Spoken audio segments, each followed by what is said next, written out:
Brilliance Audio presents the unabridged recording of The Doctor Is In, Dr. Ruth on Love, Life, and Joie de Vivre, by Dr. Ruth Westheimer with Pierre A. Lehue.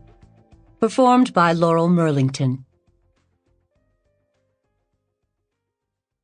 To all those seeking more joie de vivre in their life.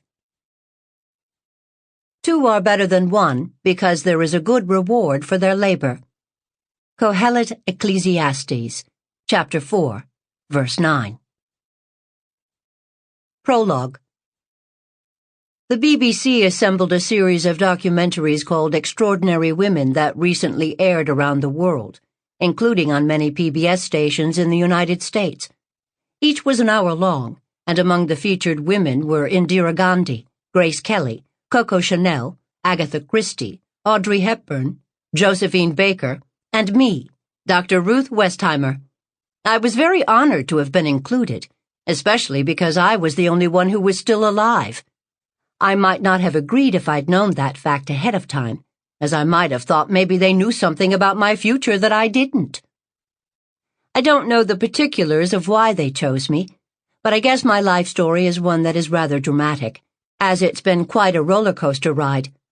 Growing up in an Orthodox Jewish family in Frankfurt, Germany, until the age of 10, being put on a kinder transport to an orphanage in Switzerland to escape the Holocaust, immigrating at the age of 17 to Palestine, where I worked on a kibbutz before joining the Haganah, the freedom fighters who trained me to be a sniper, being seriously wounded in a bomb blast on my 20th birthday, living in Paris for 5 years, moving to the United States, and then in my 50s unexpectedly winding up as a world-famous sex therapist. If the selection process of the series Extraordinary Women remains a mystery, I know exactly how the play about my life, Becoming Dr. Ruth, came to be written. It all started with an off-Broadway show entitled Freud's Last Session. I went backstage and met the actors, including Martin Rayner, who starred as Freud. Later, he called me and asked for a meeting in my office. I wondered if he had a sex problem he wanted some assistance with, but I so enjoyed his performance that I would gladly have tried to help him in any way I could, so we set up the appointment.